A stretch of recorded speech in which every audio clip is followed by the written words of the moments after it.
Hi, my name is Bianca Bertolino and welcome to Lab 4 Magnetic Braking with Faraday.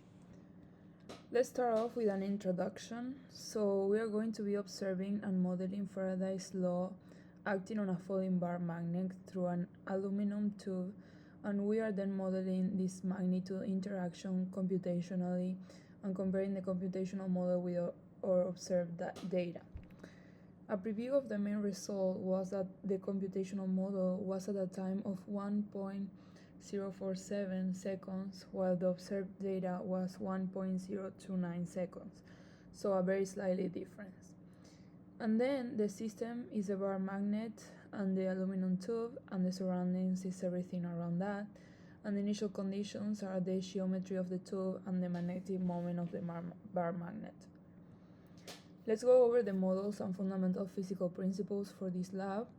First off, we have the Biot-Savart law, which produces a magnetic field, the Faraday's law, which is direction and magnitude of EMF with respect to flux, Newton's second law, mass times acceleration, and Ohm's law, which is how a current or how much current is flowing through a circuit. We also need the magnetic dipole, which is taking the derivative of flux with respect to time, and then the magnetic force, which states that the force is perpendicular to both the velocity of the charge and the magnetic field B. Let's talk a little bit about the experimental procedure.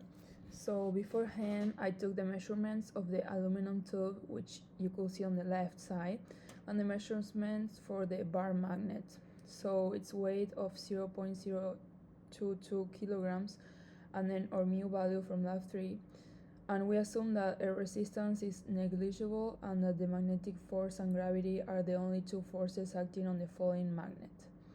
So the procedure was that I used the magnometer app on my phone and marked the magnet's north pole, and then filmed the experiment and dropped the magnet through the aluminum tube, and used a video to calculate the average time of the 5 trials, which was 1.029 seconds, and that's the time it takes for the magnet to fall through the tube.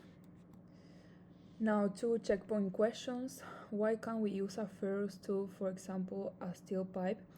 The iron in the ferrous tube has magnetic properties, and magnetic field from the ferrous tube has been induced and will have skewed the result. And what happens to the magnet? How does this compare to a falling magnet in free space? It falls slower due to the magnetic field that the aluminum fall causes. So in the first part of the code, we are just changing the measurements to our individual measurements and creating the bar magnet function. Then in the step 2, we are calculating the magnetic field. Then the step below, we are creating a function to calculate the magnetic flux. And in step 4, we are writing an equation to calculate the current of the ring. And step 5 and 6 are calculating the B field for each ring. And in the last part, we are updating the magnet's velocity and position by applying Newton's second law. So this is what I got from the GlowScript model, where the time in the tube is 1.047 seconds, as I said in the beginning. And on the right hand side, we can see the red ring representing the North Pole and the blue ring the South Pole, and the position of the magnet is changing as it falls through the tube. Since we are neglecting air resistance, the only sources of error are most likely human error when measuring the time, and an incorrect mu value from experiment 3. So let's go over the discussion questions. For the first question, through Faraday's law, we know that the red is a counterclockwise current and the blue is clockwise. What will happen to the dynamics of the system when we flip the magnet around? Nothing much will happen. The magnet will still fall through, but the magnetic force is just flipped, and the magnet will still be slowed down. However, the current will be flipped.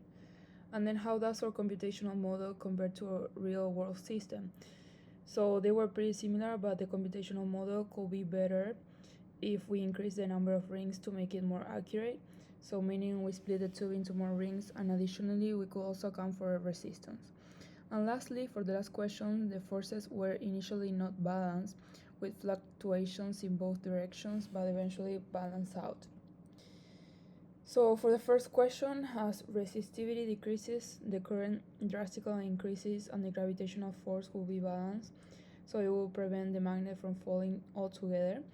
And for the second one, the flow of current rings will be disrupted, which will disrupt the magnetic force and decrease the braking force, so the magnet will fall faster.